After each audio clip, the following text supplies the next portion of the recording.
Hello, and thank you for watching this weather update for Cotton Incorporated, brought to you by Agrible, the makers of Morning Farm Report. My name is Eric Snodgrass, and I'm a senior atmospheric scientist and co-founder of Agrible.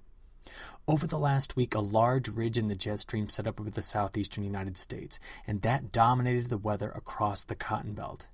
In the northern hemisphere, the airflow around a ridge is clockwise, and if you find yourself at the center of one of these ridges in summer, prepare for hot conditions. Now, along the periphery of a ridge, we often find what we call the ring of fire, where storms repeatedly form and follow one another. Well, the cotton belt had to deal with all of these weather conditions this week. Starting in the Carolinas, where the center of that ridge set up, things were pretty dry and also pretty warm.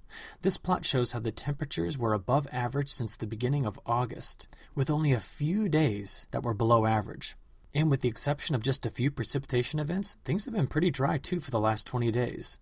Although it was wetter in southern Georgia in spots, the temperatures were still several degrees above average. And in Amarillo, Texas, the ring of fire storms took aim on cotton fields, providing more than 3 inches of rain in some places. Each big rain event in Texas was also accompanied, though, by a significant cool down in the weather.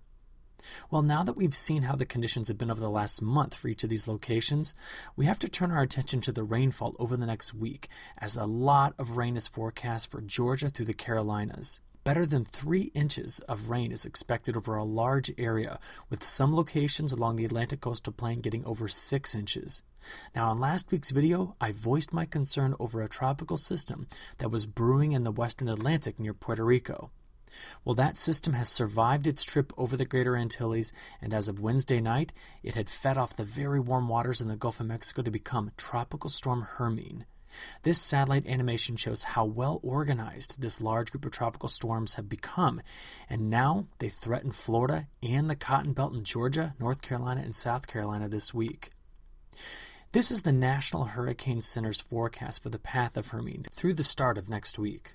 The primary threat of this system is excessive rainfall and flooding. Residents in South Carolina need not be reminded of how much rain these systems can bring after last fall's major flood event when Hurricane Joaquin was nearby. While we're not forecasting those kind of rainfall totals, 3 to 6 inches of rain will cause a lot of local flooding. This rain comes as the current crop reaches maturity with open bolls, so be sure to keep a close eye on the radar and stay tuned to your local National Weather Service office for information on hazardous weather conditions for your specific area. Well, thank you for watching this weather update for Cotton Incorporated, and as always, we at Agrible aim to provide the most timely and useful weather forecast information so as to help you plan your operations. Thank you.